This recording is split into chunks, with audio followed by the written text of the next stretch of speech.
Oh, that's not looking good.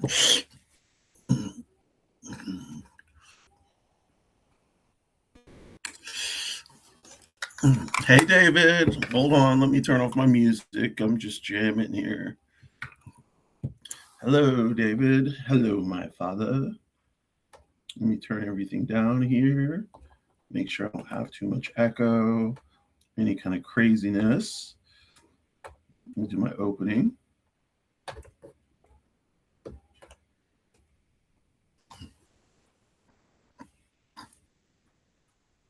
Okay, so I don't know if you're going to be the only one in here today, David. I didn't really plan on much. Egg is gone, so while Eggy is away, the frog will play. I'm just basically trying to get some topics for me and Egg's conversation on Sunday. On Saturday, because we're going live at 4:20 as our normal time. Every other Saturday. We skipped last Saturday, but she didn't feel like doing anything. So, but yeah, I am live. In effect, I might draw some cards. Hey, Brandon. Just went live. Not really much to talk about. I'm going to draw some cards because me and in my spiritual life are at what appears to be a crossroads right now. So I'm going to use my Buffy the Vampire Slayer deck, as you can see. Yes. So these are the Buffy tarot cards. I use tarot cards and oracle cards. The difference between both is that tarot has the major and minor arcana, which are suits that pretty much relate to you in the world in general. And the minor arcana, I believe, relate to you in specific day-to-day life. So, yeah, like I said, my spirituality I practice is called Ifa, and it is a Western or Southern Nigerian / Benin / Togo, parts of Togo anyway, religion, or not even religion, spirituality that seeks to align people. So like someone like me, I seek to align myself with my destiny, which is my Ori, which is my inner head, or my higher self. Some people may call it God. Some people may call it, I don't know, the absolute zero or the absolute connection. Some people may call it spirit, whatever you call it.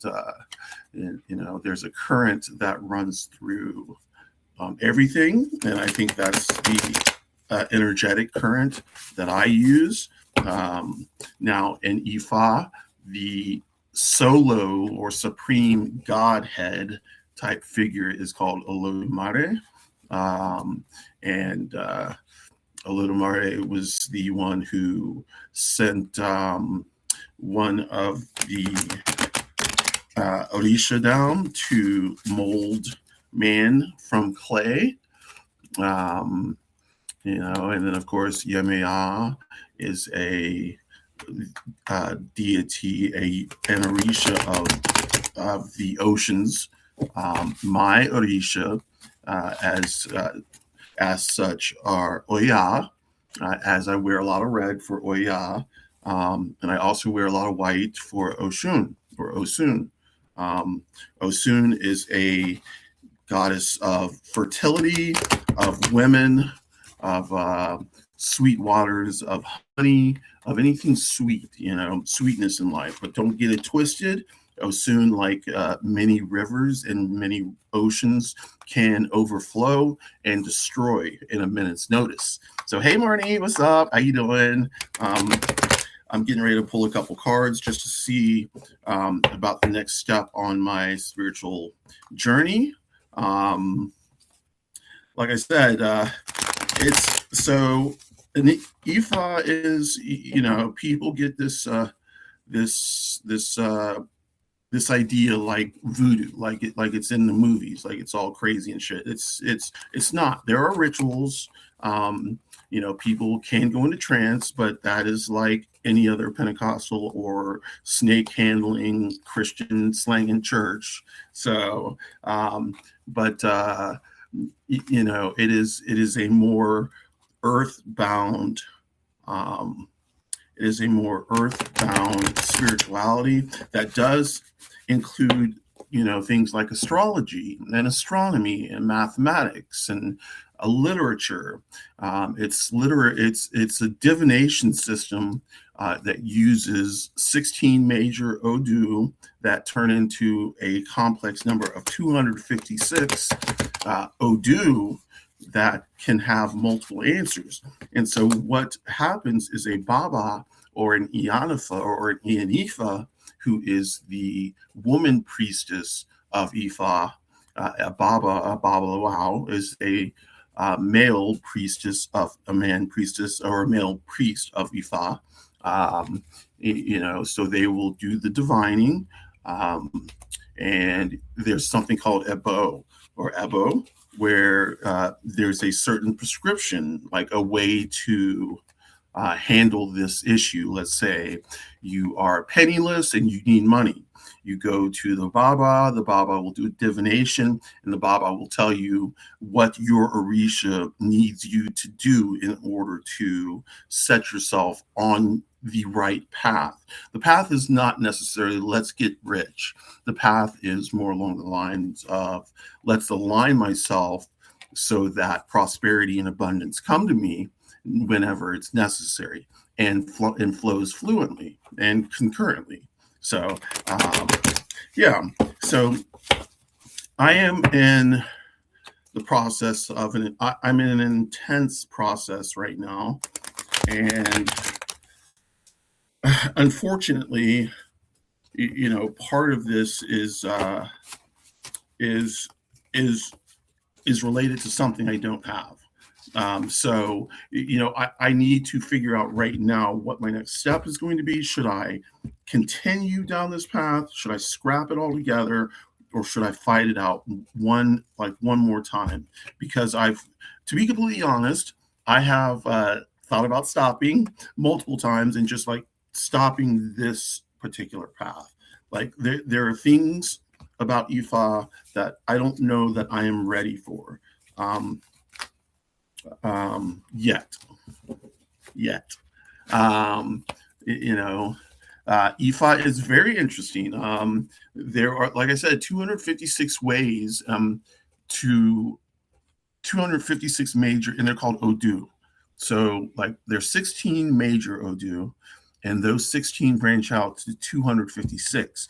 But of those 256, you can have endless combinations, and those endless combinations allow you to, like I said, find a way that you can either appease your Orisha or work within the nature frame of your Orisha to gain favor, or basically to, take control of your life, to set up the spiritual chips so that when or the spiritual dice or the spiritual dominoes, so that when the person flicks them over, everything, goes in a perfect pattern and comes back to you multiplied. I am not one for riches. I've never looked for having a ton of money. I would love money, sure.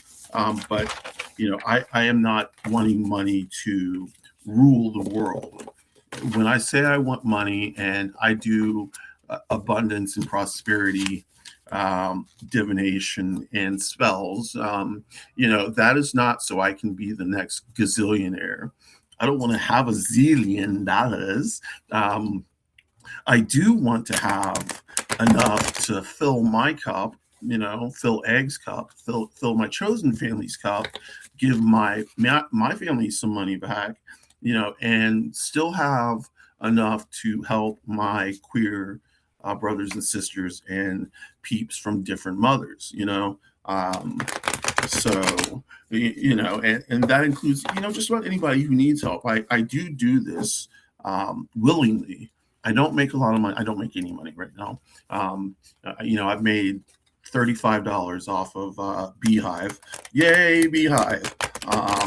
So, I'm not making any money off my writing. I'm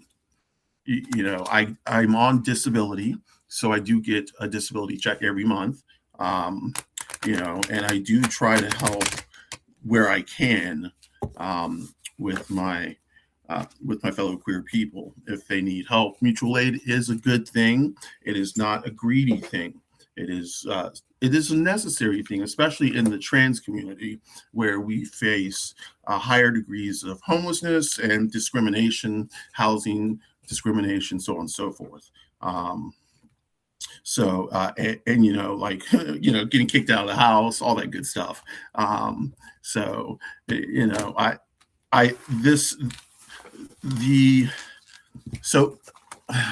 stumbling over my words because I'm trying to figure out if I can say it or if I can't. But what I'm doing is the process for an IANA right now. This might be a different direction than what you were discussing, but I have to share this with as many as I can. I just posted some research centered on research into the amygdala's neural network for trans folks. It shows that all have the same neuron structure and characteristics. You absolutely know. Thank you so much. Yes, I have actually seen a study like that. I don't know if we're talking about the same study. Let's see. You said you just centered.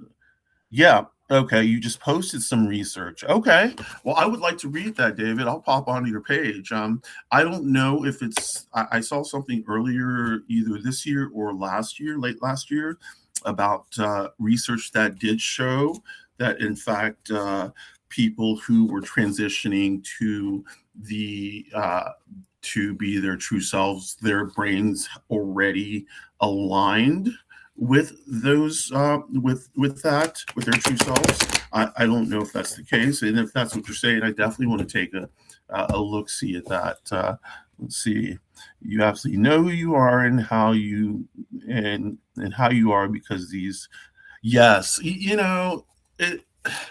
thank you. That's appreciated. I'm glad to see that there is research coming out that's going to help. I hope that the research comes out very quickly because I can tell that the orange dump is not going to even care. Pretty much, they're trying their best to shoehorn all the information coming in as quickly as possible so that we can't use it to our advantage. What's our advantage? We just want to live. It's not an advantage over anybody. We just want to fucking live. But thank you for that information. That is definitely interesting. And I will definitely check out that page, your page. So I'm going to just pull 3 cards. And keep in mind, I haven't read tarot in a long time because it's kind of funny because I used to every day, I'd pull 3 cards, tarot, and 2 cards, either 2 or 3 from this deck, which is an oracle deck. Tarot, oracle decks are more, to me, are more intuitive in the sense that oracle decks usually will show a picture, like this shows a picture, right? But on the oracle deck, it'll usually just have a phrase or a word and not correspondences or anything like. I mean, there will be correspondences and such, but it's more, to me, it's more intuitive. Tarot, it's kind of, you can kind of use your rule book, and I'm just not good at tarot. I use the rule book for all of it. I just know that intuitively, when I pick a card, that card is the card that is meant to be picked. And then I just have to understand the meaning behind it. So I do use the book. Yeah. I'm a cheater. Yay. So here we go. Yay, the Emperor. That is number 4. Emperor. And that is right side up, however you say it. I forgot. And then, the devil, number 9. The devil, right side up. Good. And then we'll pull one more from over here. Oh, shit. The King of Chalices. The King of Chalices reversed. Okay. So, in order to get into this, the first thing I'm going to do is read really quickly what the major arcana mean and the minor arcana mean. So, the major arcana, beginning with the Fool and ending with the World, these 22 cards are the main characters of the deck. Each one represents a universal life lesson, something all humans experience as we develop our spiritual, mental, and emotional maturity. When a major arcana card appears in your reading, it signifies massive changes, one that will help you grow into a knowing stuff type of person. If a major arcana card is reversed, it means you're definitely visiting denial land and need to head back to pay attention bill. So the cool thing about that is I don't have any cards, any major arcana in the reversed side. They're all upright. Now the minor arcana or arcana, minor arcana. I like arcana, sounds sexy to me. Arcana, but I can call it arcana too. And I have a tremor. That's why my hand is shaking, but I'll probably have to hold it like this. Yeah. So the minor arcana or arcana, the deets, these 56 cards represent the daily grind. But before you get all eye-rolly and bored, you should know that there are some of the most helpful cards in the deck. They describe temporary states of being, arguments with your BFFs, celebrating another monster dusted. The minor arcana can provide mega useful amount of insight into your current circumstances, challenging status quo and motivating you to work through tough times. So the minor arcana includes 4 different suits: the stakes, which is wands; the chalices, which is cups; scythes, which is swords; and pentacles, which is the same Z's as pentacles. You know what I'm saying? Same Z's. So we are going to pop into this. The major arcana. The first card was the Emperor. That is card 4. And it has Buffy on it. Yay, Buffy. Make sure nobody's trying to get in touch with me. I am the most wanted person in this apartment right now, which is me. I mean, well, my dog is wanted more than I am. Okay, so Emperor, here we go. Buffy Summers, Buffy. Oh, and by the way, this is my Buffy the Summers, Buffy the Vampire Slayer tarot deck. I do love Buffy. David, yes, it is being recorded, so definitely check it out. Thank you so much. Thanks for dropping that information. I will definitely check out your page. I appreciate it. So, on to the Emperor. Is there any better symbol of protection, authority, and decisive resolution? Emperor Buffy is a commanding leader who has earned respect. So upright, when this card takes charge of your reading, you are being asked to summon the strength of the Slayer. You may find yourself needing to play peacekeeper or having to rise above a situation to find a logical solution. But whatever is being asked of you, just know that you are chosen for a reason. Okay, y'all. Okay, so that card that just popped up kind of just cleared up a whole mess of, hey Jay, yes, Strength of the Slayer. That just cleared up a whole mess of stuff. This Emperor card. Basically, I was at a position where, and I am at a position where, in order to attain a higher level, there are things that I need to give. And I just don't know that I'm prepared to give them, meaning financially. I don't know that I have the financial means to give them.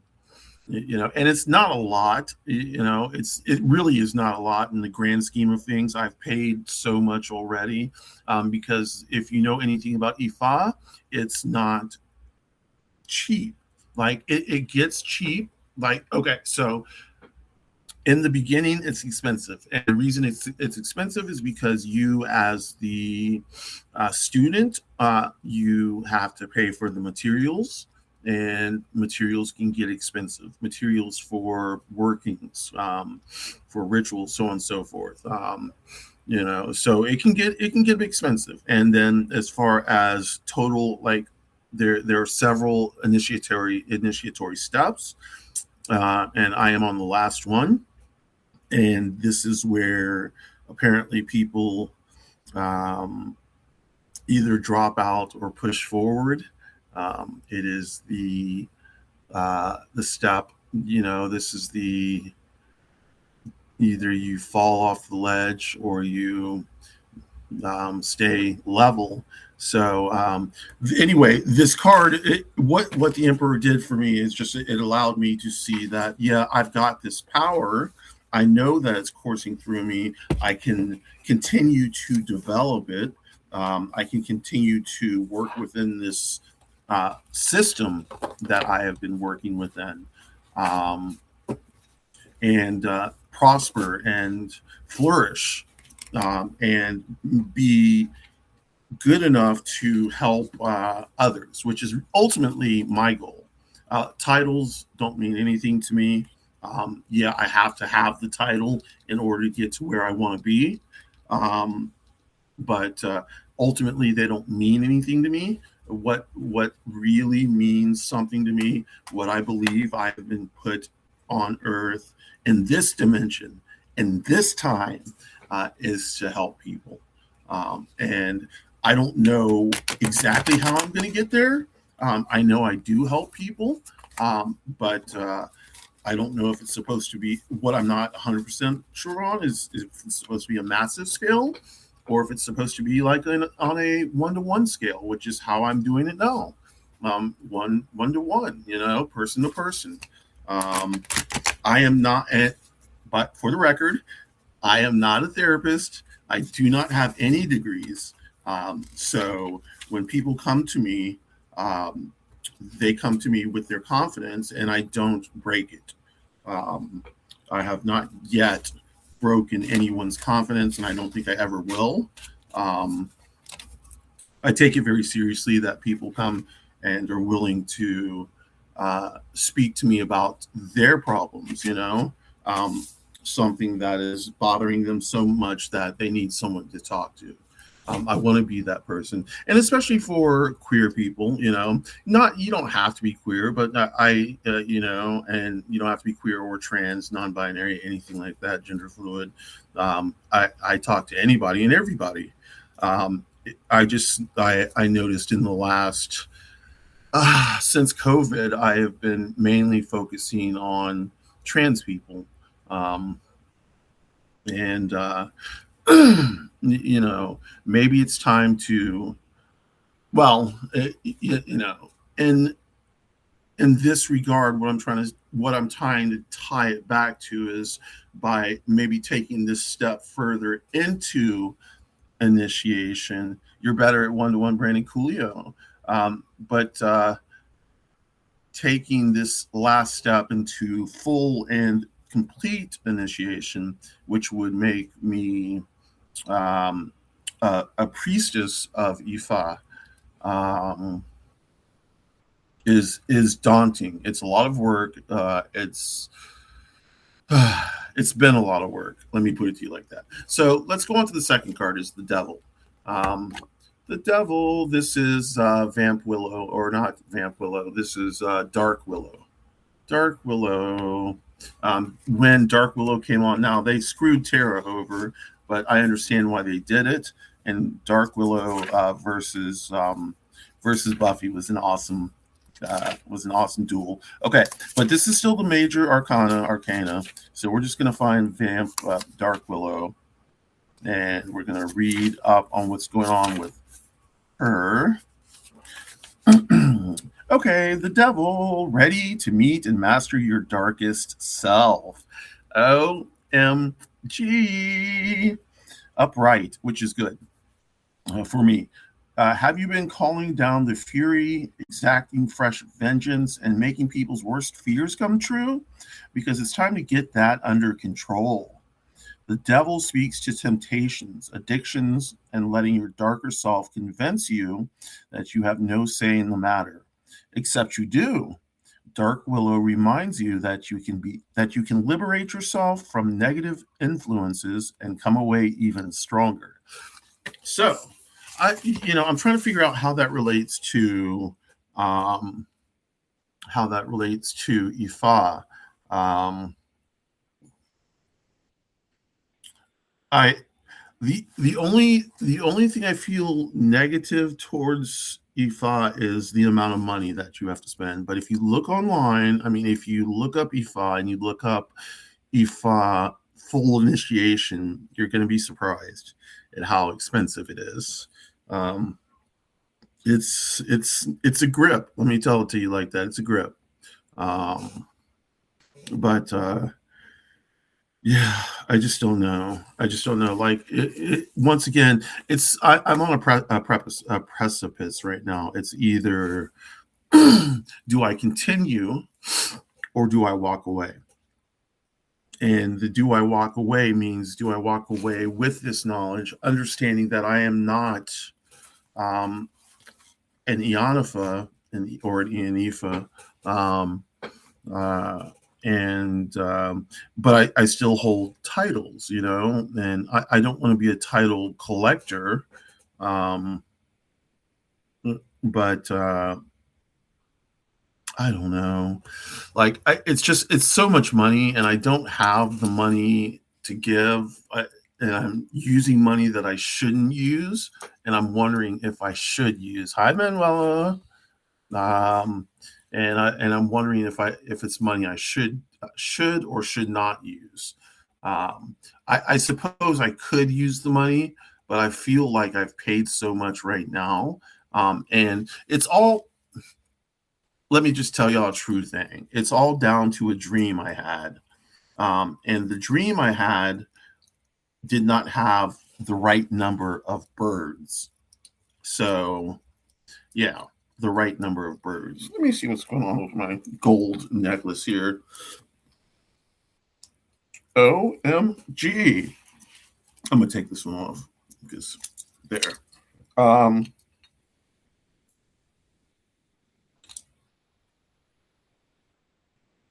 oh, you motherfucker. How did I do this? Okay. Sorry, y'all, technical difficulties. We're going to get this fixed in just a minute.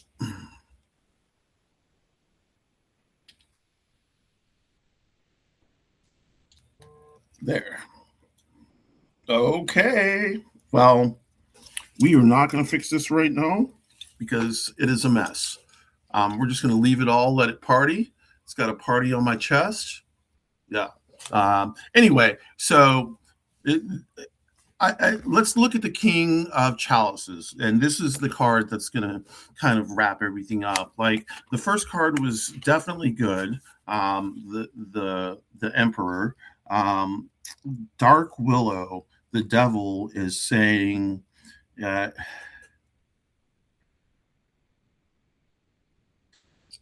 it, it's trying to tell me that if there are negative influences, like, and I'm trying to figure out whether it's like my negative influences, meaning my mind, like me being the negative influence, like me being um, stingy or um, not understanding of spiritual practices enough. And that's not it. It's not the not understanding of spiritual practices, but not feeling great about paying a lot of money for initiation into these levels. I am used to initiation by um not by paying money. Now, of course, along with paying money, there are things you have to do. Don't get it twisted. I'm not just paying money and they're elevating me to, another level. That is not happening. I'm elevating myself, and initiation is just really the beginning. Any kind of initiation is just that. It's the beginning. It's not the ending. You are not, senior badass at that moment. You are just a bald ass baby getting ready to begin again. That's when the true initiation begins. You're initiated, and then the true work begins. But I've been putting in work. I've been putting in work for about a year and a half now. Year and a half, 2 years. So let me go on to the next one, the King of Chalices. And here we go. King of Chalices. Let me see if it says anything about chalices. Nope. So King of Chalices. The King of Chalices. This is reversed, and this is a minor arcana. So this is going to be a card that reads for our day-to-day lives, or temporary situations, as opposed to a world view. And just for y'all Buffy folks out there, this is Giles, from the Magic Shop, like right for the Halloween episode. Pretty cool. Yes. Okay, so King of Chalices reversed. You are approaching major blow-up territory. This is what happens when you're stuffy and repressed and overact. You can try to blame it on forces of evil, but reverse King of Chalices knows it's simply your feelings getting the better of you. This card suggests finding a healthier outlet for your frustrations and actually talking through your troubles. Okay, y'all. So through that little 3-card pull, basically what I'm getting from it is that I'm on a precipice. I have this opportunity. I can back away if I feel I can back away and have my head held high and continue on my path, without feeling like I've let myself down. Because I felt that I've given Aoife all, and right now it's a matter of money. That's really what it is right now. It's a matter of money, and do I want to give more money? I've been assured that this is the last that I would have to pay, but you know what happened last time? Last time I paid, and we went through a process, and I don't know if I'm supposed to be telling all this, so I won't tell y'all, but it's a dream sequence that I was supposed to have. And I did have the dream sequence. I just didn't have it in the right way. And this happened before. So now, and there's something called Ebo, which is where after divination occurs, then the person who was having divination for the Baba or the Ianifa will then prescribe a way to appease their Orisha, and an Orisha is just a deity, a deity of nature, like sometimes a force of nature. Like my Orishas are Oya and Oshun. So let me see if I have it. I don't know. You can't see my stuff over here, but my stuff over here is my whole altar area. And so like I said in the beginning, I wear red for Oya, and burgundies and browns and like plums and aubergines and stuff like that. And I wear shocking red and red lips, and that's all for Oya. And then for Oshun, or Osun as I call her, I wear white or yellow, golden, and I wear brass. I've got brass earrings in. But yes. So anyway, all this is reading very well. Basically, what it's saying is it's mine for the taking. It's up to me. It's not up to anybody else. And that was, you know, it's up to me, but it's also me understanding that it's my power that I can use to um, control my environment, which is something that I've always known. Um, I guess it's just good to see it in the cards for once. Toys. Okay. We're going to do the African Goddess Rising deck. This is my Oracle deck. Okay. So Oracle is a little bit different, like I said. So you'll see like an Oracle deck, an Oracle card. It's pretty colorful. It's got a lot of different shit going on it. It's got a name and a word. So the difference between those are differences between Oracle and tarot. Oracle is pretty quick. Like I said, it's more intuitive. I am not good at Oracle, but I pull Oracle cards more than I pull tarot cards. I just don't have the let's look at this and tell me what you think about it down. I can tell you what I think about it now. I don't know if it's going to be right. But let's see. So we're just shuffling these. African Goddess Rising. So this deck is, of course, with all goddesses of African nature, anywhere in Africa or in the diaspora.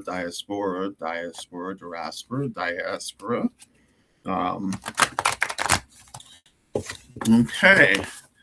So what I'm going to do is called, it's a 3-card pull as well. But I think it's called something else in this book. It's called the Goddess Temple spread, which is 3 cards. And the first card is your soul. The second card is your mind. And the third card is your body.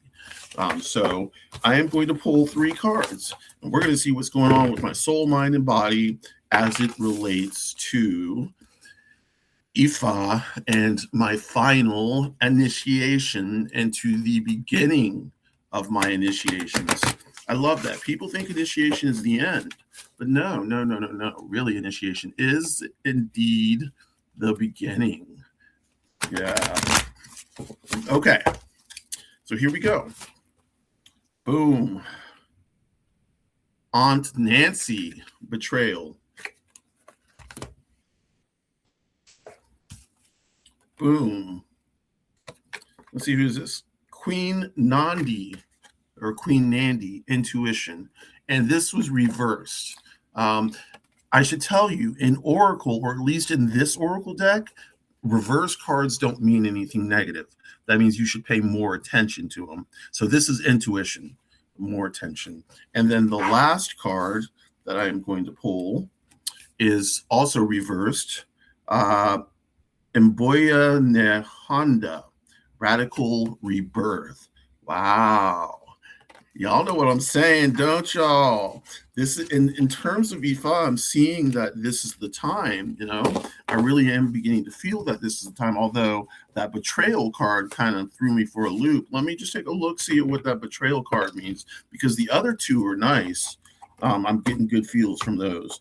But the betrayal kind of makes me nervous, because that's part of the problem that I was thinking. Am I being betrayed?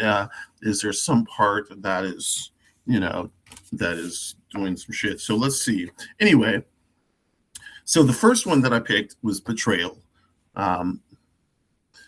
Betrayal. So Aunt Nancy, spider. If you saw the Sandman, hey Neuro D, what's up?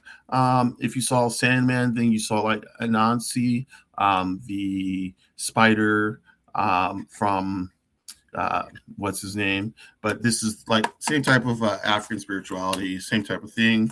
Anansi, she is number 20, so we're gonna pop over really quickly and read her stuff. She is Aunt Nancy, Shadow of Betrayal, Akan, Temple Shadows. Okay, so the Temple of the Shadows. Let's see. The shadows, 7 cards. The shadows represent your greatest fears and the dark feminine, with ominous characters and monster goddesses of the African diaspora. The secret of the shadow self is that so called monsters often have our greatest gifts. Their energy vibrates iridescent white. Oh, great. So this may not be a bad card at all, y'all. Let's see. Okay, so Aunt Nancy. Anansi or Kawaku Anansia, the Akon trickster god and sacred clown, snuck into our global folk tales. While Gullah Geechee children, if you know the Gullah Geechee, they're along the east coast of the United States, southern east coast, specifically that I know of, Charleston and parts of Georgia. The Gullah Geechee children heard tales of Aunt Nancy, the trickster spider woman. My Guyanese parents entertain us with Nancy stories about a witty teen spider. Who really betrayed you is the shadow guidance. Betrayals from others mirrors you betraying yourself. So, if I were to stop there and think who is betraying me, if I were to get honest, like, yeah, it would be myself, because what I'm doing in doing this is allowing other people to take charge. So, in allowing other people to take charge, what I'm doing. Hey, Jason, thanks for popping in. I'm just doing some readings real quick because I don't know, I don't know how I got onto this. Oh, because I'm talking about Ifa right now, my spirituality. So yeah, embodiment. Betrayal is a web that disrupts everything you thought you knew. Use discernment in your relationships. Betrayal makes it difficult to trust. But without trust, your relationships are a lie. Trust that no matter what, trust that no matter what happens and no matter how long it takes, you will survive and thrive. The real question: have you, or how have you betrayed or abandoned yourself? I am willing to know the truth. So sometimes it comes down to just, sometimes it comes down to gut reaction, intuition. Have I been doing this? What reason have I been doing this? To what end? And I always check back and circle around back to the beginning. And it's like, why exactly am I doing these initiatory steps? Is it for titles? Is it for power? Is it altruistic? And I think if Brandon's still in here, we had a conversation about this yesterday or the day before, where can one really do something just out of the kindness out of their heart and not expect anything out of it? And I think Brandon and I both came up with the answer, and the answer is no. Yeah, it's hard to do anything just for someone else and not expect anything in return. And I'll tell you why, because Brandon came up with this point. The idea is, if you are helping someone, even though they can't give you shit, you're helping them, and by you helping them, it helps you feel good about yourself. And so you are doing something good about yourself, you see? So, and that's not anything negative. It shouldn't be. As people, we should help people. We should help everybody. We should help animals, It's just be kind to people. That doesn't mean let people walk all over you, which is, also another thing. I have to balance the way I look at worldview versus the way I'm learning how Ifa is looking at a worldview, how their cosmology fits versus my cosmology before I came into Ifa. Now, let me just say, I did not jump into Ifa. I have been circling this spirituality for at least a decade. My Orisha worship started probably 15 years ago. I'm still getting, a couple days ago, I got a post that I posted 13 years ago about Oshun. Little did I know that I would be crowned, by Oshun and crowned by Oya. I was posting about Yemaya. I was posting about Olokun.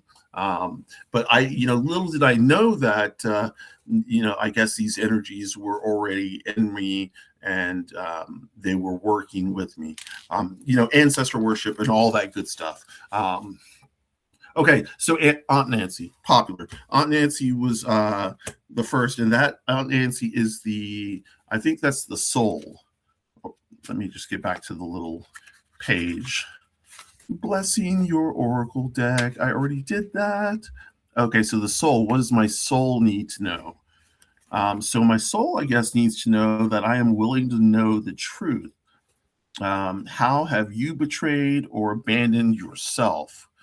I think what it's saying is, you don't think it's a negative thing. It's okay to feel good about helping others. It is definitely okay to feel good about helping others. I think that is, in and of itself, the best thing about helping others is to feel good, to know that you did good by your fellow men, regardless of whether they can help you or not. And that shouldn't matter at all. And who cares if they can pay you back? Who cares if they can stitch you a quilt? Who cares if they can bring you hot food? If you can do it for someone else, why not? I'm going to say this, I think even Wendy may have said something about this yesterday or a day ago or a couple of days ago. But if you can say something nice to somebody, do. If you see something beautiful in somebody, don't make it creepy. I'm not like being all creepy, like, oh my God, I was creeping on Brandon, but I don't creep on him anymore. But if you see something beautiful in people, tell them, because they may be having a shitty day. You never know whose heart you're going to touch. You never know who's holding on by a thread. So just approach the world with kindness, and you never know what can happen. But sorry, Brandon. So yeah. Okay. So the next card was, which was the next card? Yeah. Initiation, Queen Nandi. So Queen Nandi right here, beautiful. I have a feeling this is Ghanaian. I'm not sure. I'm not 100% sure. And I'm trying to look at the card to see if I get any kind of feeling on it. I know, like, Queen, of course, Queen. She's regal. Little baby is regal. Warrior baby, warrior queen. It's got the Ghanaian drum, and this instrument type thing. So we're going to see what it says. It was reversed. Oh, good. Thank you, Brandon. Reversed. So it is number 35. We're going to keep on moving up to 35. 35. Okay. So Queen Nandi. And then we're just going to go back a little bit more to Queen Nandi and her temple is Queens. So let's see about the temples. The conjurers, the ancestors, the warriors, the lovers, the griots, and the queens. The queens in this goddess deck are insightful, historic rulers. The Temple of Queens aligns with your third eye, and their energetic color frequencies are indigo and purple, and that's actually kind of cool. Let me see if I can save this and this. The magic shop I used to work at, every other, like once a month on Saturdays, we'd have aura readers come in, and they would, do their aura reading thing. I'm not liking my makeup today. I'm gonna have to work on that. And so let's see. This is my aura reading right here. So you can see the big band of white around, and then the purple, and then the blues. Yeah. I had a lot of good shit going on that day. And so, of course, here's our little aura reading card that they give to everybody. Aura Weaver. And so the white around my head is inspiring, wise, energized, positive, and protective. The purple, let's see, well, which purple is that? That's not a purple. That's a purple. So the purple one is intuitive, playful, visionary, non-judgmental, unconventional, and inspired. So yes, that's me too. And then the blue is expressive, empathetic, supportive, intuitive, loyal, trusting, and sensitive. So that was my aura, that day. And I like to try and keep my aura around that pretty much all the time. I like it. Oh, by the way, y'all, yesterday, I celebrated something yesterday. Oh, you couldn't see it. It's off screen to the right. Okay, let me pull it back up. Let's see. So there we go. If I can stop shaking, you can probably see it better. But there's the white and the purple and the blue. Yeah. And it's Aura Weaver right here. But I just realized yesterday, today's the 6th. So yesterday was 5/5. And if you know anything about numerology, 5 is the day of change. And the day of change is a day of positive change for the better. And with that in mind, last year, yesterday, exactly 1 year ago, after I had a panic attack in the bathroom of my job, I walked into the manager's office and said, I have to leave, and walked out. Yeah. And that was that, because what was happening is like the energy in that place was so fucking bad. I was being attacked by negative energy. I was having panic attacks all the time. And finally, Egg was like, you know what? You cannot work there anymore. Even Egg saw it. She knew it was so bad. So let's see. Substack would do something to change that. Shade is really cool, guys. May 6 for a while. Create a sort of darkened border to show. Oh, right. Yeah. You can see it on the laptop view. Okay. I'll have to try and figure out like what is kind of right here. I would wish that my logo would be in the vertical, the vertical and not the horizontal view, or whatever it's called, landscape and portrait. Yeah, forgot what I was talking about with that. So let me go ahead and read this one. This is we are the queens. The queens are indigo and purple. That lines up with my aura pretty much. So Queen Nandi element is fire, and I should say I'm a Leo. So yeah. Queen Nandi was the mother of warrior king Shaka Zulu. His father's royal family first rejected her. They said she wasn't pregnant and her belly resulted from an Ishaka beetle sting. But Nandi knew her son would be great before he was born. You already know. Take a deep breath, surrender to what you know to be true. Trust your inner wisdom and guidance. See, so once again, it's telling me, like, I'm getting all of these cards. And before I go any further, I worked, the last magic shop I worked at, of course, there are psychics and there are intuitives, all kinds of readers, all kinds of people with all kinds of abilities. It's a magic shop. It's just how it is.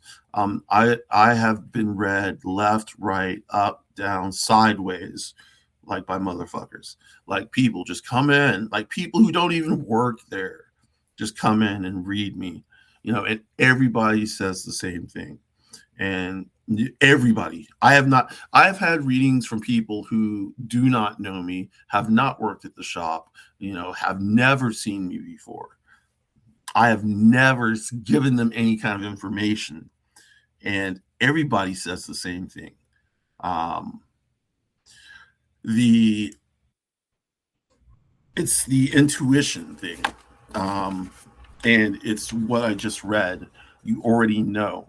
Take a deep breath and surrender to what you know to be true. Trust your inner wisdom and guidance. The whole intuition thing. So when I talk about um,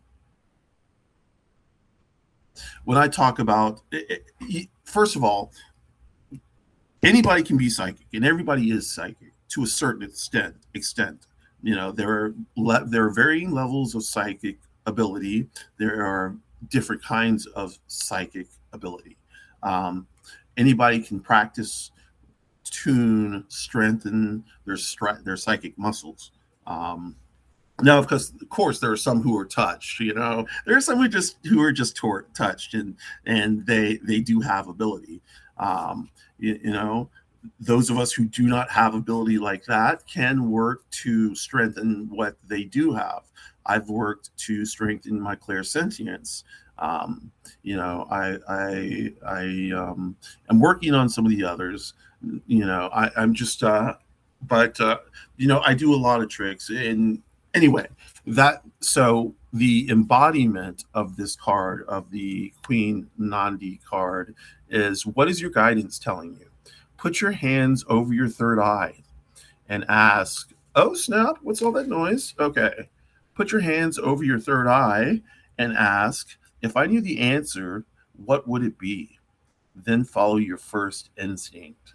The creator and your ancestors connect with you through your intuition. Trust your internal GPS. The nudges, the signs, the coincidences are all divine guidance. Slow down. Go for a walking meditation. Be present with nature and pay attention. I need to go out. That's what it is. I need to go to the river.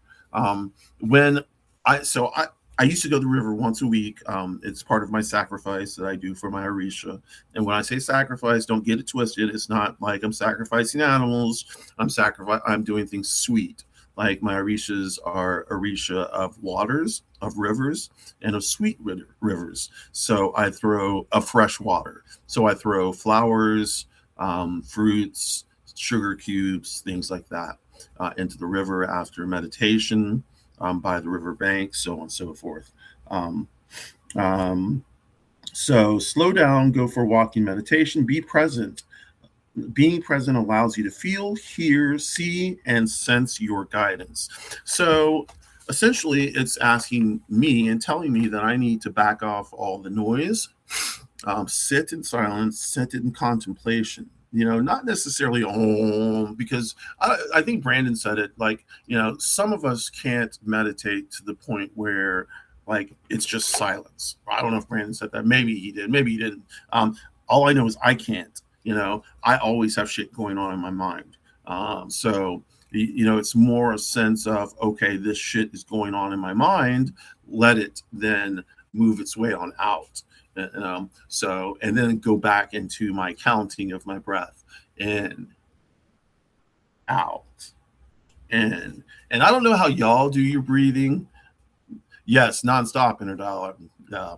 Yeah, you know, we can't turn off our inner thoughts, but some people can, and some people can. I would, annoy is not the right word. Some people can ignore them better than others. You know, there are people who could swear to you that they don't have any kind of, you know, stuff going on up in their brain, like, you know. And I just, like, for me, that's hard to believe. I have 2 or 3, 4, 5 conversations going on at the same time. But when I'm meditating, I can slow it down. And the only way I slow it down is by working on my breath, you know, and it's an active work. It's not like okay, I'm just going to stop and just let everything come. I have to count my breaths in, in. Yeah. So, you know, but I can drop into a pretty good trance state. You know, I like it because I like how, working in magic shops, I like to see how psychics prepare for their clients. um, and usually like they will need 10 to 15 minutes before a client comes to get themselves ready. And, I've seen many different ways that they do it. Some people call angels, angelic beings. Some people call their spirit guides. Some people access the Akashic records. Some people will use God. Some people, it's interesting how people tap into their abilities when it's time to have a reading. Um, um, yeah, Jason, meditation is really the only way I've been able to kind of silence it myself. And like I said, it's not 100. It's something that is a continual. It's a continual working thing, and I don't mind that. As long as I sit there and try and quiet it enough. Usually, um, usually I can enter a pretty good trance. And and just to let y'all know, if y'all want to ever use a song that's a pretty good, it's not like any kind of binaural beats or anything like that, or high hemi sync or anything like that. But it's by Janae Aiko, and it let's see. Actually, I've met a lot of people, mostly women, who don't know what an inner dialogue is, and I can't describe. Wow, that's really strange. No. I definitely know what an inner dialogue is. It's kind of funny you say that because for the better part of 2 decades, I taught a class in my head full with students and me, the professor. Um, and this was from, I don't know, from late middle school, maybe, for about 23 years, 24 years. I was actually at 3 to 7 hertz, and I was trying to get it so I could astrally project or lucid dream. So I was at 3 to 7 hertz, and then it moves up to as it goes on, it moves up to like I don't know what it moved up to. All I know is 3 to 7 hertz as I started, and then I fell asleep, and I didn't remember anything. Like either my medication is just over medicating me or and keeping me sleep. Like I'm trying to find the right balance because I need to take there's medication I need to take for my bipolar disorder to when I go to bed. Um, and there's medication that I take for sleep. I take Zolpidem, which is Ambien. And Ambien doesn't do shit. This is supposed to be like some power drug, I guess, like the 12.5 milligram extended release. If I were to take that one by itself, I would get 3 hours of sleep. So last night I took, there's this new drug called Lybalvi, Lybalvi. And it's got Zyprexa, which is an antipsychotic, and it's got an anti-eating pill mixed with it. So it doesn't. So hopefully it won't cause me to gain like 800 pounds. To ask about this a lot. 500 hertz. Okay, yeah. I've been listening to this one 3 to 7 hertz every night for the last 4 or 5 nights. I'm trying to get comfortable sleeping with my headphones on because I sleep on my side. So I'm now trying to learn to sleep on my back. What's the seasonal rotation? What's the seasonal rotation? I need to know about that. Is the seasonal rotation or do you mean per season? There's a different hertz I should be listening to, because that would make sense. Yeah, that would definitely make sense. Let me pop back on here. So embodiment, yeah. So intuition, slow down, go for a walk, meditation. I am knowing. Yeah. So the intuition is there. And what I was telling you, everybody, each psychic, any intuitive that has read me, and they've told me one thing in particular, and that, well, I'm not going to tell you all that, but one thing they've told me, I've been told by pretty much, I don't think there is one intuitive person who has not said this to me in one way, shape, or form. And I'm not going to say it because then it's going to sound like I'm just talking shit, but I'm not. So the last card is number 5, and that is Mboya Nahanda. in Boya Nahanda. Let's hold this card up. Uh-oh. So we got some lions, got a woman. Let's see, she looks pretty well. She's got some kind of staff with some kind of stuff. Oh no. It says radical rebirth, so I assume it's got something to do with that. Let's pop into it and we'll see. Let's see. Different meds until they stop. Oh, the seasonal rotation of medications. Okay, different meds until they stop working. So yeah, I have been on Depakote since 2012. I take 2,000 milligrams, so I'm pretty much maxed out on Depakote. I take 2,000 milligrams a day. I was taking Lamictal. We stopped taking the Lamictal. I was taking mirtazapine for sleep, and I take Klonopin for anxiety and panic attacks as needed. Yeah. Oh, it was the Vraylar. I was taking the Vraylar, and it was making me drool. So when you hear me do something like this, it's because I'm drooling. And my medication makes me drool, and that shit sucks, you know. But now I'm taking Lybalvi instead, and Lybalvi it puts me in a comatose position. Like I slept for like seriously, no joke, 14 to 16 hours one day, and then the next day 12 to 14. Now today I haven't slept. I slept 6 hours last night, but I did take my Adderall today, which my doctor did not want me to do. But I was like, I am not sleeping the entire day away. That's of course, I understand why she wants me to do that, because she doesn't want me to end up in a facility, in the Grippy Socks Motel. And I'm like, cool, I'm careful enough to. Well, I've got people around me. Let me say that, but I make sure that I'm careful. Let me put it to you like that. I just took one. It's 1 o'clock. My second dose is supposed to be at 2. I always forget my second dose. I'll probably forget it. It's just like that. I'll probably forget it. But yeah, let me get back to the last card. The last card is Radical Acceptance. The temple is the ancestors. And so the temple for the ancestors. Come on, temples. Where are all the temples? I don't know where the temples are. Here they are, back here. Okay, temples, ancestors. Come through, ancestors. The queens, the mysteries, the shadows, the warriors. Why don't I see anything about ancestors? There's the ancestors. 5 cards. The ancestors in this goddess deck are deified historical figures.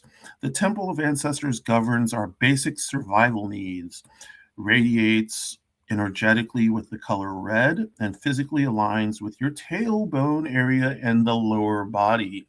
So here's the red, and if I sit up in my seat, then you can see I am going to try and radiate. Anyway, Mboya Nahanda's guidance. Yes, you can, yo. Yes, you can. Stop the struggle. You can choose at any moment to start over and be reborn. Like the sun, you can rise and rise again. And that is so funny, because at my worst, at my absolute worst, I always say, if I can just make it until the next sunrise, if I can just make it until the next sunrise, then I have a chance at living again, so like every sunrise I'm happy to see, especially when I'm in the doldrums, every time I see a sunrise, it's another day open. And that's why I'm also wearing my sun tarot card pendant, which I haven't worn in a minute, but I love it. And this nice little rock that I'm wearing is a carnelian. Yeah. And I've got my little witchy bitch pen on. And this is a they, them pen. And this is, I'm safe with any pronouns you want to use. And this is a she, her pen. Yay. Okay. So let's get back into Mboya Nahanda. Dust yourself off. Move forward. Go forward again. Life is about transition and change. You will fall on your fucking face. Change your mind and need to make a comeback again and again. Release the idea that you messed up if things aren't perfect. Stop waiting to be ready. Make new choices and decisions. Still I rise. So, all in all, good readings. Really good readings. Confidence. Confidence is at the core of it. Confidence and trust your intuition, which is what I get from both readings. Like you're in the right place. You're standing on a preface. No, I'm not going to use the word if I don't know how to say it. So you're standing on a ledge. Or you're standing on a side or in the middle, and on one side is initiation and pushing forward. On the other side is taking a step back and taking a step back and saying, well, maybe all of this work that I've put in doesn't suit me right now. And that's a tough pill to swallow because I put in a lot of work. I've put in a lot.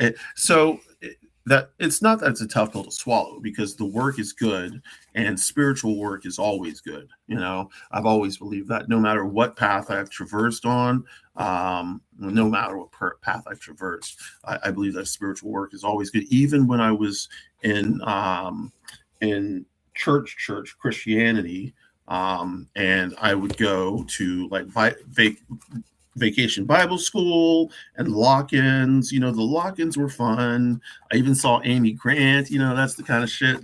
But ultimately I stopped that shit. Let's see. One thing I heard and have tested and used ever since is impossible to feel sadness or anger at the same time as feeling true gratitude. Huh. I think that's right. So when I find myself in such times, I remind myself of all the things I'm thankful for, even the small. Jason, that's amazing. Thank you. That is really, really amazing. That's awesome. Thank you. Yeah, that's really cool. So, and that is such a good way to look at it. It really is, because honestly, if I were to put myself in the position of other people, of course I have it better than a lot of people.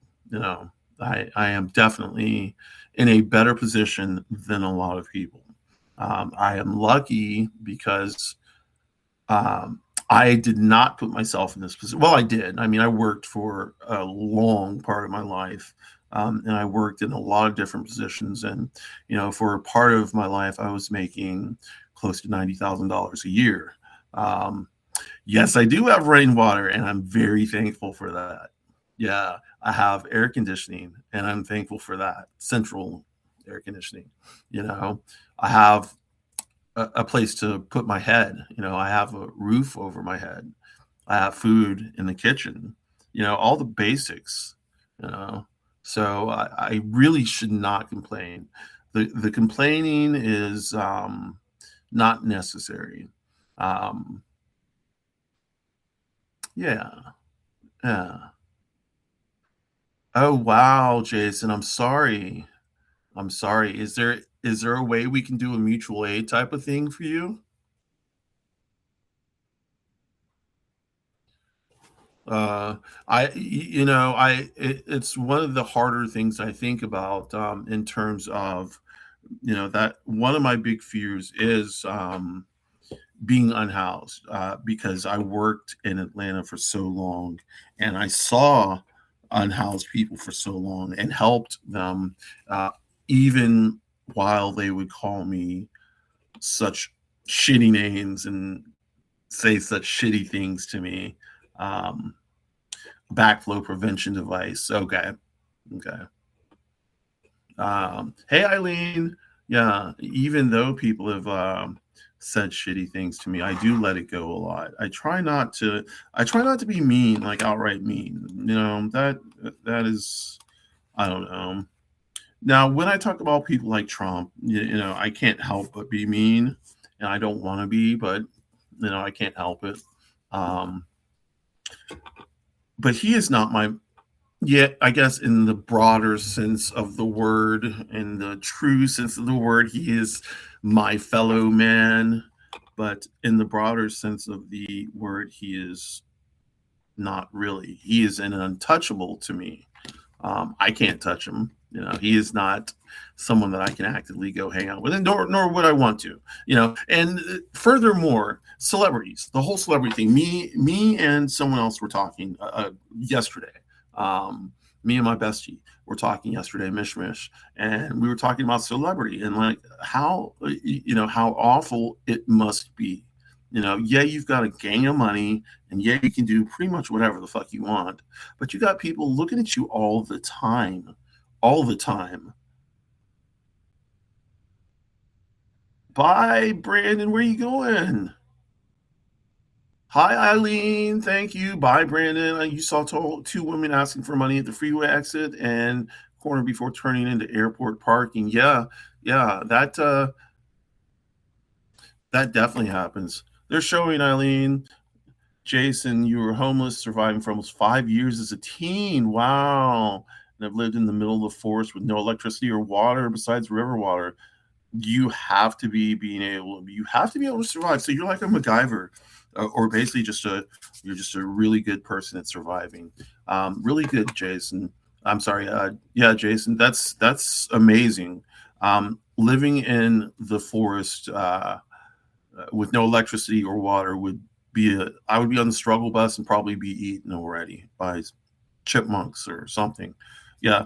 Eileen, what's up? Are you not in the skies right now? Um, um, so yeah, my readings centered. I was doing some reading centering on my spirituality called Ifa and my initiation into the priestesshood. Um, and I take initiations very seriously, so that's why I'm kind of hedging right now as to um, hedging as to see whether I should continue. I have, I'm at a point where I'm stuck right now. So, it'll take a little bit of time, but I think that within the next 2 weeks, if I decide to go through with it, then I will be a fully initiated Ianifa who can then do my things on my own. But trust me, I will be studying. This is a lifelong study. And that's the thing with spirituality. It's lifelong. It's not like you get initiated and everything is there and you know everything. No, initiation is just the beginning. That's why, like in Ifa initiation, in certain traditions, in certain lineages, they not make you, but you shave your head. So if you know the singer Kehlani, oh, Jason, okay, thank you so much. Yeah. Diva, thank you so much. Okay. Have a good one, Jason. Thanks for coming in. I will write down Diva. Okay. Let's see. MacGyver is mentioned in your comic, High Asses in Babylon, which I'll be reading later. And alive for your birthday. Oh, happy birthday then. Awesome. Non-event to see mom. French film. Did we talk about the French film? Yes, we did. You're right. You're right. Yes, yes, yes. Okay, okay. Cool, cool. Ciao, Bella. I don't know how to say it. It's in French. Was bonjour, no, bonjour, bonsoir, no, bon matin, no, good day, bonjour, bonjour, bonjour, ciao, ciao. Yeah. Okay. All right, Jason. Thanks a lot.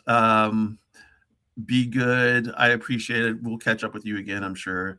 Oh, Eileen, your mom's 93rd birthday is today. Tell her the whole crew said happy birthday, but tell her I said happy birthday. Seriously. Anybody who makes it into their 90s, kudos to them. That is it, in this world, in this day and time, if you actually look it up, the the the median age right now, middle age, is actually 37, 38 instead of 50. People think middle age is 50, or people think, once they hit 45, they're middle age. No, actually, middle age starts at 37, 38, because life expectancy is what, 75, between 75 to 85. People living to 93, that's a clip. My grandmother, though, lived to 96. My other grandmother died in her 70s. So, but I do have that in my genes that maybe I will live that long. All I know is that I have to live until I am 78 years old. And it's a struggle for me, because bipolar disorder, plus a slew of other shit, just mental issues, sometimes make it a struggle for me to, it just makes it a struggle. But the struggle is mine to fight, because son, wake up every morning, is to fight so that I've made this promise to Egg so that she can make it into her 70s. And the reason I say this is because none of her parents, she's got had three parents, I'm sorry. She had a birth mom, a stepmom, and her dad. And her all of them did not, none of them made it to 70. None of them. That's a young, that's a lot of death. Let me put it to you like this. April. Wow. April. We had 4 deaths in April, last year. So April is our death month. Yeah.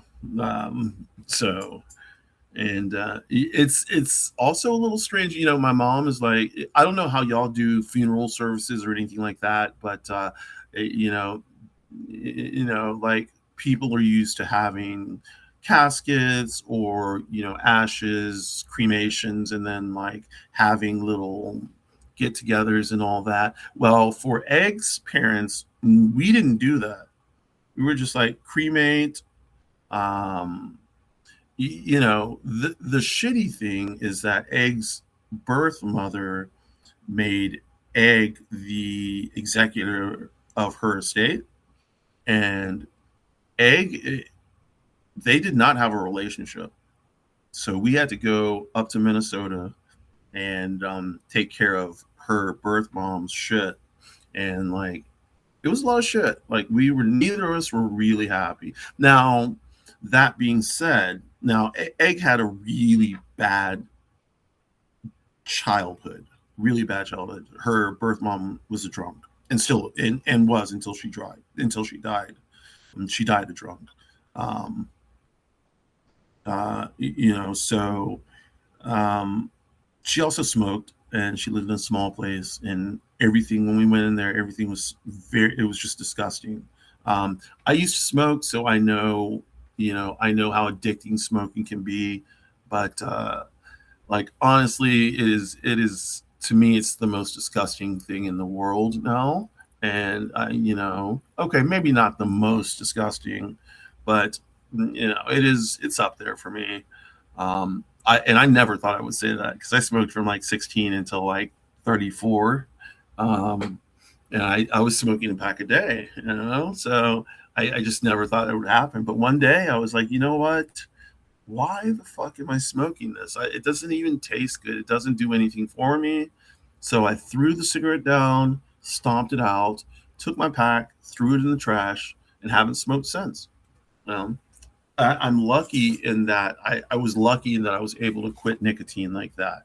Um, the thing I couldn't quit like that was cocaine. Cocaine was the thing about. Okay, Eileen, no problem. Oh, okay. Have a good flight. Be safe. And we will talk later. You're welcome. Yeah, cocaine. So, yeah, the thing about my drug past is, yeah, I remember very specifically. I lived on an army base, so Fort Benning, Georgia, which is near Columbus, Georgia, which is where they train infantry and airborne.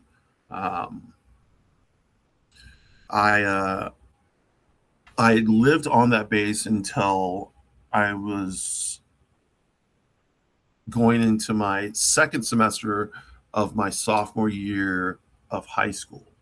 Um, we as before we moved, my dad had told us we were moving to Atlanta, and I was like, I can't wait to go to Atlanta because I want to smoke a cigarette, because I'd seen all these infantrymen smoking and women smoking cigarettes, and I wanted a cigarette. Hi Jason, thanks for coming. I really wanted to smoke because I thought it would be cool. And I thought it would taste good. So as soon as I got to Atlanta, and as soon as I was able to, I got a pack of cigarettes, and they were Benson and Hedges, that nothing cool like Marlboro Reds or Camels or even Marlboro Lights. It was Benson and motherfucking Hedges, y'all. And then I got some Virginia Slims, but and then some Merits. I think they were called Merit. Like when I went away to college, those typical parents like their son to college, and I had in my Foot Locker, I had a carton of Merit cigarettes, and I remember the first thing I did when they finally left, and like everything was put away, I got my pack of cigarettes and I went out of the dorm room, and the dorm was co-ed, girls on one floor, guys on the other. I went out of my dorm and into the breezeway, not the breezeway, but the outside, and smoked a cigarette listening to Snapdragons. And that's one of the things, that's the first thing I remember from my first experience at college. But the reason why I'm saying all this is because in doing, like, the enticement to do drugs was there. Like, I wanted to do drugs. um I wanted to. I wanted to see what they were like because my mind was chaotic anyway. I had so much shit going on that I was just like, let me just do this. This might be kind of fun.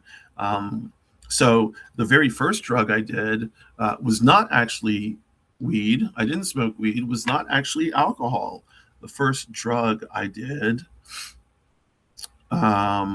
well, actually, the first drug I did was cigarettes, so nicotine. The second drug I did was LSD. No weed, no alcohol, just tripping balls. Tripping balls. And then I had alcohol, and then I had weed. But by that time, I had gone to college and become a drinker, because in college that's what a lot of, especially college at Charleston in South Carolina, it's just such a little party place, or it was back in the 90s, when I was there. And it was a little, I fell in with a little hippie group. All my girls were hippie girls. They wore the oh shit, the what are they called, the plaid, the not the tie-dye, yeah, tie-dye, yeah, sure, but the plaid skirts, the check skirt, what are they called, oh shit, the skirts that had patchwork, like patchwork quilt skirts. And I carried like one of those like little purses that look almost like a reggae type purse. It was a purse. Yeah, I carried a purse, and had my nails done, and so I was already kind of moving into my direction, without really understanding it at that time. Um, I was just doing what I would do as I was away from my family for the first time and able to express myself the way I wanted to express myself. I was trying to grow locks back then too. This was in the 90s. Like the only person I had known who had people I had seen who had locks in the 90s, the first person I saw was not Bob Marley. The first person I saw was not a Jamaican person. The first person I saw was a person from Suriname or from the Netherlands. Of course, Suriname, the Netherlands colonized Suriname, and his name is Ruud Gullit, a footballer, um, amazing footballer, soccer player for the Dutch national team, and I don't know what other teams he played for. I think he played for AC Milan. Um, I know he coached. I don't know if he coached the United States team, but he's coached some teams. Anyway, he had locks, and so I was like, "Yes, that's what I want right there. That's the hairstyle I want." My hair was so fine; it wouldn't grow in. Like I would try and twist it, and it wouldn't stay. I'd put beeswax in it, and it would just get disgusting. And this was in college. This was at the same time that one of my homies was doing his locks, and his locks stayed perfectly, and mine just kept on falling out. So I went to the African braiding store, and they were like, "You want what?" And I was trying to explain it to them, and they were like, "Uh-uh." And so they had me sitting down in a chair. I sat in a chair for 18 hours, 18 hours, while they did micro braids into my hair. So they were all different lengths and all different colors. So if you can think about it, maybe you can think of I don't know what the fuck his name is. Damn, is it Corey Glover? No, from Not Cult of Personality. Is that Living Color? In Living Color, Corey Glover. Did he have the different color braids? I don't know. That's what I'm thinking right now. That's the only thing I can think. It hit my brain like that. So if that's him, then I guess I'm guessing right. But yeah, so I went home following that semester, and my dad was like, "Absolutely not. Absolutely the fuck not. Cut that shit now." So, I have a picture of it before, and it's a pretty cool picture because it's with the colorful braids, and they go down to my mid back. They're varying lengths, and I have a picture of an airsoft rifle with a hand of flowers and a helmet on my other arm. So it was a pretty cool little shot. But yeah, so my dad made me take them out. Basically, I cut them down as low as I could, and then had to go get them uninstalled, so taken out.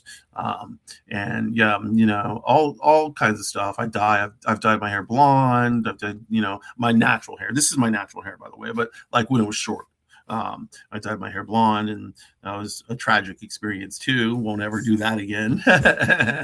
But yeah, so I finally went to a salon, and I had to go and people who are in the lock community. The style of my locks, the people who are in the lock community be like, I'm cheating and shit. And I did kind of cheat because I went with the faux lock way, and the faux lock way, FAUX, is where you will get dreadlock extensions. So I got dreadlock extensions. My hair was about this long, and my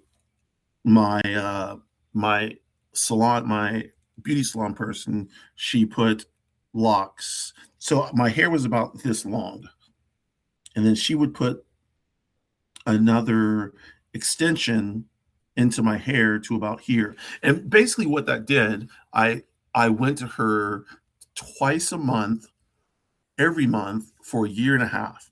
So for 16 months.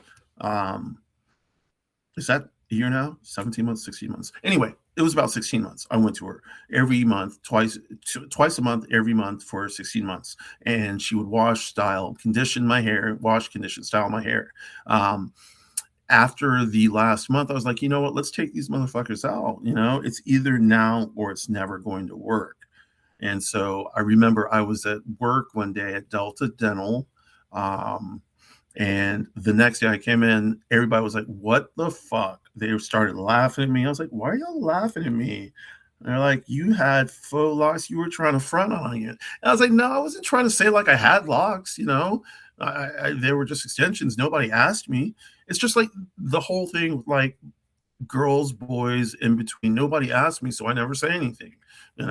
But the the the hair. So finally, when she took them out, um, it, you know, it took about it took about a year for them to finally lock. Because the process is a twist. You can do a double twist, a two-strand twist, or other ways. You can do a comb coil, but the thing is, you have to it just takes time. And there's an ugly phase, which is not really an ugly phase. It's just a phase where your locks are kind of short and uneven. And, for people, especially for Black women, there is this stereotype that you have to go through this ugly phase to have natural hair. And so Black women um, will have, hair straighteners or things like that. And the movement to go natural is great. I love going natural because I've done both. I've had my hair straightened. I've had my hair cornrowed. I've had my hair in all sorts of styles. um I've had my locks for the longest. Well, not the longest. I've had my locks for. I started my locks in 2017. What is it now? 2026. So it's 9 years. Yeah, 9 years.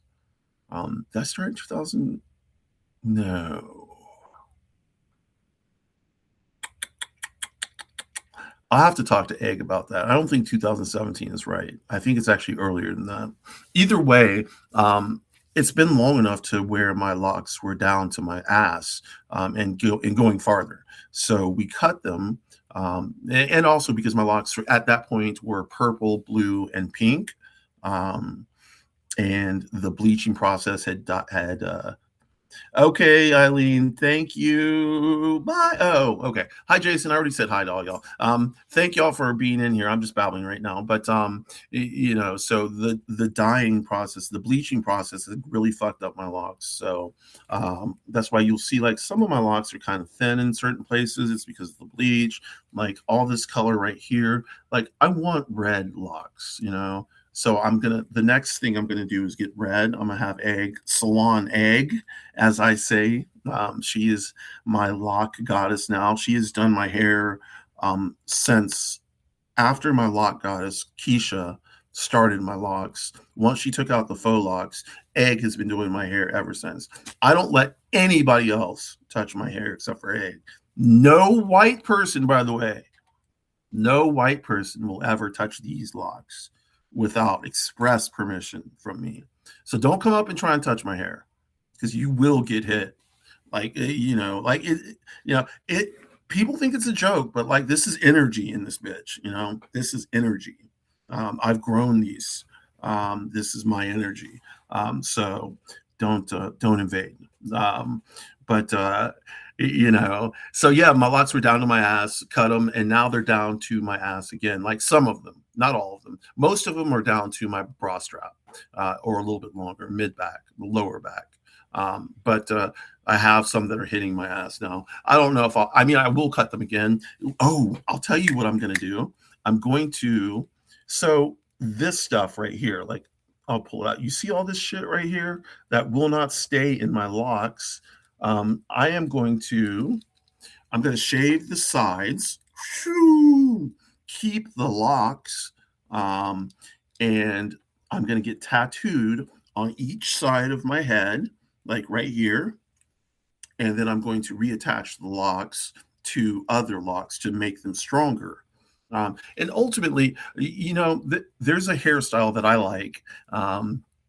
It's an older hairstyle now. It was really popular maybe 5, 6, 7, 8 years ago in the southeast area. It's called Wicks, Wicks, and you'll notice them immediately because they're usually really thick locks, like this thick. You'll have maybe 5 or 6. or I want something like where we take like all of these and make them into one lock, and then have like a bunch of those. Not a bunch because I don't, I want like the reason is I don't want all of these locks. I want them to be contained a bit. That's why you'll hardly ever see me with my locks down. When my locks are down, it's almost like tunnel vision. Well, it's not almost, it is.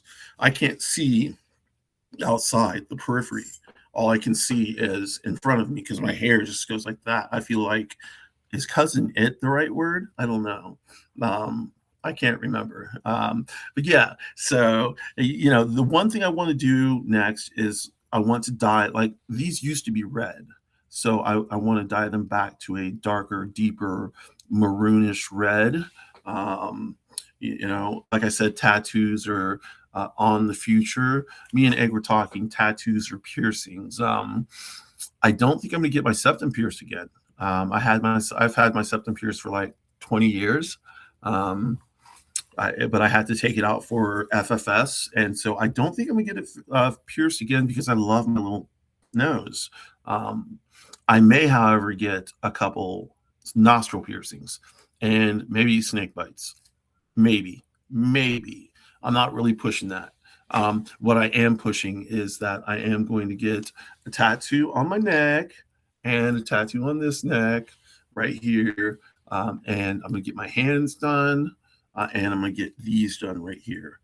And so those are my next tattoo goals.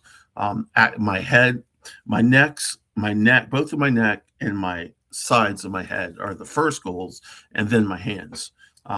So if y'all know of a tattoo artist in Atlanta who wants to do something on the cheap and get their work out, let me know. No, I don't need anyone who does bad work. I need to, and I'm willing to pay the money for good work. I just want to know, hey, anybody in the comments, how long have y'all sat for a tattoo if you have one? Because like shit, I sit for tattoos, not very good. Like I've had electrolysis. If y'all haven't had electrolysis, it's like the permanent removal of facial hair or of hair of any place on the body. But on the face, it's particularly painful. It's sending an electrical current into every single pore on your face and killing that hair at the root. Every single pore. Think about how many pores you have on your face that grow hair. I've had most of it done. I grow hair here. Like this, you can see is my scar. This is my scar from my surgery. But like I grow hair right here, and then right here, and right here. And then a little bit right here. And that's it. Everything else, like I had full beard and it's all gone from electrolysis. But that's that's painful. And so with the I don't know where I was going with the electrolysis because it's something to do with pain. The tattooing on the neck. Like I don't know if I should use numbing cream. I've used numbing cream for my electrolysis. I have never used numbing cream for any of my tattoos. But this is probably going to be a great deal more painful than any tattoo I've had. Still, like, I don't know, like the neck does not seem like it's going to kill me for some reason. Now I've seen Egg get both of her feet one of her feet tattooed and one of her hand tattooed. I got, we both got our hands tattooed at the same time. My hand didn't hurt at all. She didn't get her hand tattooed. She got her inside of her wrist tattooed. But I saw her get her foot tattooed, and that shit looked painful, like super painful, to the point where I will never get my foot tattooed, ever, ever, ever, ever, never, ever, So, but it looks good all these years later. But like it almost got infected, but it looks good. I would like to get tattoos on my legs, but it's probably only going to be my thighs, to be completely honest, because I've got bony shins. And, I can imagine the needle hitting my shin, all those times. I don't know how people do full suits, like tattoos in their underarms. Like that would be so painful. I saw one guy getting one, and he was just like, da da da da da. These are some people who are pretty badass with pain. Like, now I can handle pain. I have Crohn's disease. Crohn's disease is physical pain. Um, I've heard it explained that it's like labor. It's like serious Crohn's disease pain. Like when you have serious Crohn's disease, it is like labor, like giving birth, like the intensity of the cramping, so on and so forth. Oh, what's going on? People are popping off. Yeah. Okay. So, y'all, it's 1:44. What else can I talk about? Oh, anybody in there? Anybody out there? Is there anybody out there? Let me just pop off and tell y'all what the fuck is going to go down this coming up week. I don't know what today is. Today is Tuesday. Today is Wednesday because I had my psychiatrist visit today. So today is Wednesday. I may come back on live later on just because I'm bored. But and then tomorrow I don't have anything. I have spiritual work tomorrow. But that's early in the morning, and I may come on live tomorrow. But then Friday, oh wait, tomorrow's Thursday. No, I do have something tomorrow. That's why I was thinking this. Tomorrow at 9:00 p.m. Eastern, it will be me with the lovely Samantha Page. She is amazing. So we're going to do a fuck, marry, swipe. Thank you, Brandon. Oh, Brandon's not in the comments anymore. Thank you, Brandon. I stole that from Brandon and Sturge. Fuck, marry, swipe left. We'll do that. And we'll also do, like, I do a pick 5 songs and a plus one. And the reason I do these in my lives, or lives that I do with people, is because I want to kind of get to know you through your music. Like, what kind of music do you listen to? Like, that kind of tells what generational beliefs you have, what kind of and it's not fallible, it's not 100%, but it gives me some type of idea, like like I can let me pop off. Let's see, like Samantha Page, the lovely Samantha Page. And I'll post these on Facebook. I mean, not on Facebook, on Substack. But Samantha Page's songs are going to be a Bob Dylan song, a Pink Floyd song, a Rolling Stones song, a Heart song, another Rolling Stones song, and an Eagles song. So you can kind of get the feeling. You can kind of get the age. You can kind of guess the age that Samantha may be. You can kind of guess you can get a feel for the type of music she gravitates towards. And then you can start extrapolating all kinds of crazy shit from that. And especially when you sit down and talk with someone about why they chose that track, because I don't do it like the way I'd like to do it is the tracks that you listen to the most during the previous week. But I didn't even do that. I just picked 5 tracks that represented my mood for how I'd want the talk with Samantha to go. And so my side of the music is awesome because I love my side of the music because it's my music. But Fletcher, Crush, Cigarettes After Sex, Apocalypse, Smugglers and Scholars. That's the new Kneecap song from the new Kneecap album. Good Girls, Bad Girls, Charlie Curtis Beard. And that's a shout out to Sarah the Shenanigator. Back to Me by the Marias, and JID, Jitty Baby, JID, Babytron, and Little Yachty, Half Doing Dope. So I have a mix. Samantha's is a lot of classic rock. I think it's all classic rock. Mine is more. I've got some hip hop in there. Mine is a little bit more diverse in the sense that I've got a diverse sound. I've got some hip hop. I've got some slow, moody type music, and I've got a straight up fucking lesbian fucking song. Hey Frankie. So had to include. Now Fletcher I know is problematic in the lesbian community, So we won't get into her problematic issues, but her music, especially that album Antidote, is fucking amazing. And the song Crush from Antidote is one of my favorite songs from her. Yeah, so and what we'll do with that is we'll sit down. Samantha will have already listened to my music, and I've already listened to Samantha's music. As a matter of fact, I listened to the playlist over and over and over again, so I can just kind of talk about it. But the funny thing is with Samantha's playlist this time, I didn't need to look over it that much. The only song I didn't know was the Bob Dylan song, "Gotta Serve Somebody." And I was not a big fan of Bob Dylan. I'm not. But that song, "Gotta Serve Somebody," is actually really good. It's really good. So her other songs are "Money" by Pink Floyd, classic, classic. "Bitch" by the Rolling Stones, which I didn't really know all that much. I'm not a Rolling Stones fan. I do like some of their music. "Heart," "Magic Man," one of my old good friend's best favorite songs. "Angie." But it's a Giles Martin 2020 mix. So I'll have to listen to that again. "Angie" by the Rolling Stones, yeah. And then "Take It Easy" by the Eagles.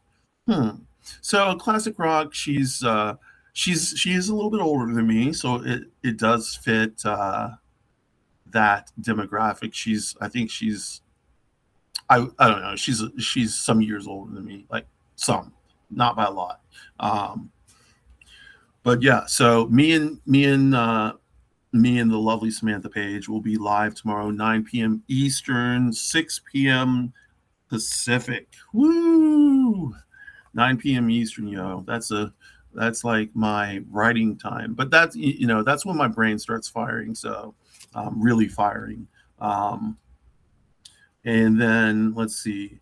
The day after that, so tomorrow's Thursday, I will have Samantha Page. And the day after that is Trauma Talk with awesome Wendy the Druid, the Shenanigators, Sarah, Kira, and the poet Miranda. Can't forget the poet Miranda.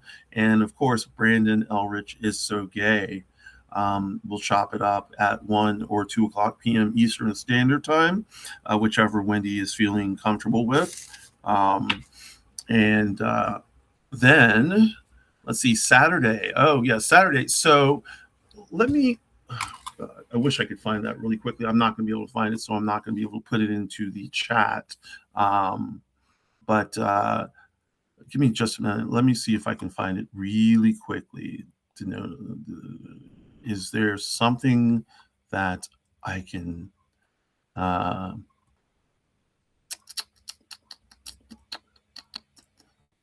okay.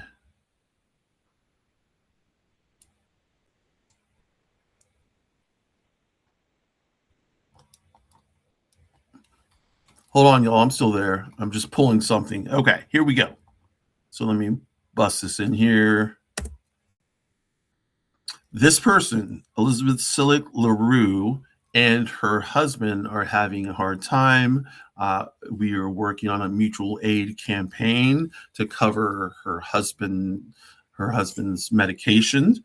They are not, as I understand, they're not in the United States anymore, and that's why things like copay cards can't be used. I as far as I understand, her husband, and his name is Wes, has a pretty severe case of eczema to the point where it's covering the whole body or a very good large percentage of the body. It's very painful, scratching, of course, shedding of the skin, opening sores, people looking, people judging, the medication, of course, is expensive to treat it. And I know how expensive medication is. As I keep on saying, I have Crohn's. Just to tell you, the medication I'm taking right now for my Crohn's would be, if I were to get a 30-day supply of it for myself, would be $1,200. I get it for free because I have a copay assistance card. I have not paid for my Crohn's disease medication for probably close to 10 years now. It's because I keep on getting copay assistance cards that bring the total down to zero. So this is just for y'all out there. If you get sick and you need like a medication that's an injectable, like a biologic, or like a chemo type drug, look for copay assistance cards. Like I said, I was on Humira, got dropped down to zero. Semzia got dropped down to zero. Unikistamab, was that Stelara, got dropped down to zero. All of my medication, Skyrizi, got dropped down to zero. Now I'm on, I knew I was going to forget it, Rinvoq. So I'm like, all those ones before were either infusions or shots that I did at home. Um, and I was on that needle plus the needle for my estrogen. I just got tired of doing needles. So, when the Rinvoq came out, the Skyrizi wasn't working anymore anyway. So I got on the Rinvoq and very quickly got the Rinvoq copay card, assistance card, which dropped my price down to zero. I started taking a new medication for my bipolar disorder. It's called Lybalvi, and I got the first 3 months free. That medication is something, and this is not a joke, like $15,000 a month. It is so brand new, so expensive, but copay card, bitch, copay card, and so it's free. As I understand it, Wes is not in the United States, and cannot get that free copay card. So what we're doing is what we're going to do on Saturday, is we are going to do kind of like a raise-a-thon. I don't know what you call it. Where we're going to be on air for a certain amount of time. Like, I am not leading all this. I am just donating my time and for the cause. I am going to pop online for about 30 minutes and just talk with whomever's there to talk with. I know that the people who are coordinating this are Kren. I don't know if you know Kren Johansson, or Johansson, and Weirdo, your weirdo friend, or my weirdo friend, Weirdo, and Will Fullwood, I think, is involved. But like I said, on Saturday, and it's going to be some point Saturday morning, you can look on like Will's page. You can look on Weirdo's page, your weirdo friend. Let me get Weirdo's page so I can stop doing all this crazy shit. Weirdo.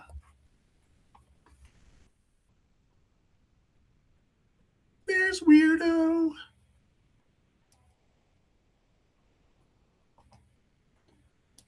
Okay, so Saturday, I don't know exactly what time this is going to go off. It'll probably be in the day, in the afternoon. But this is Weirdo's Substack.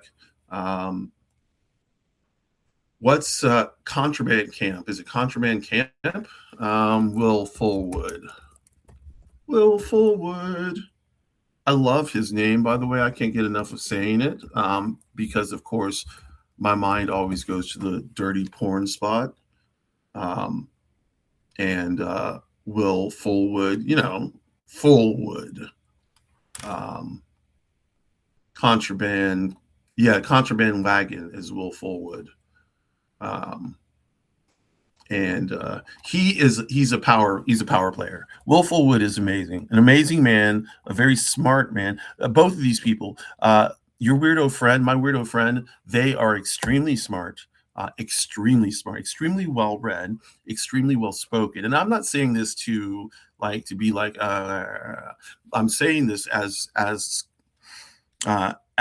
having spoken to them and feeling the weight of what they say and how they move and how they think, so I, go to also Elizabeth Sillick LaRue. You can go to her page as well. I think that is where it will be held, is on her page.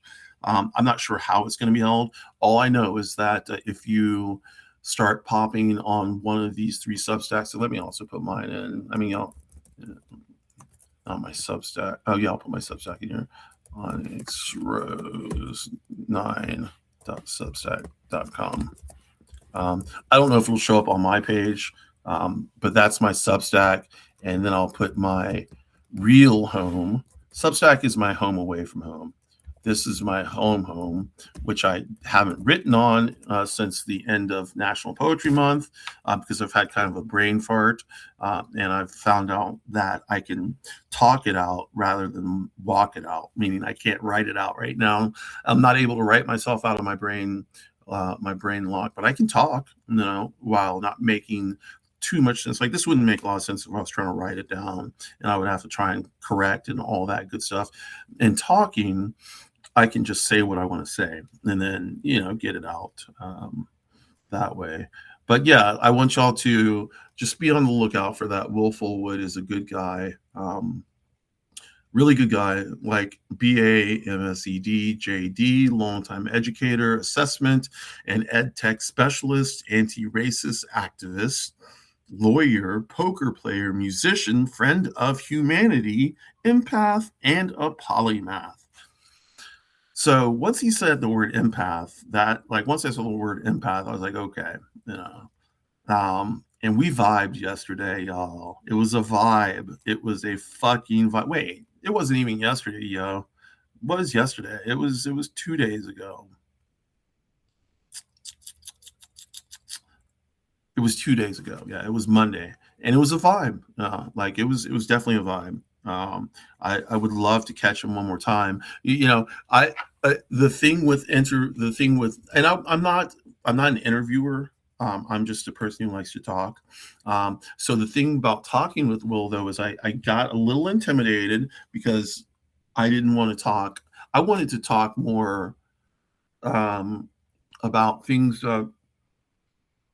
may have happened like between him and his husband that may have been similar between me and Egg, because he and his husband are interracially married, and me and Egg are interracially married.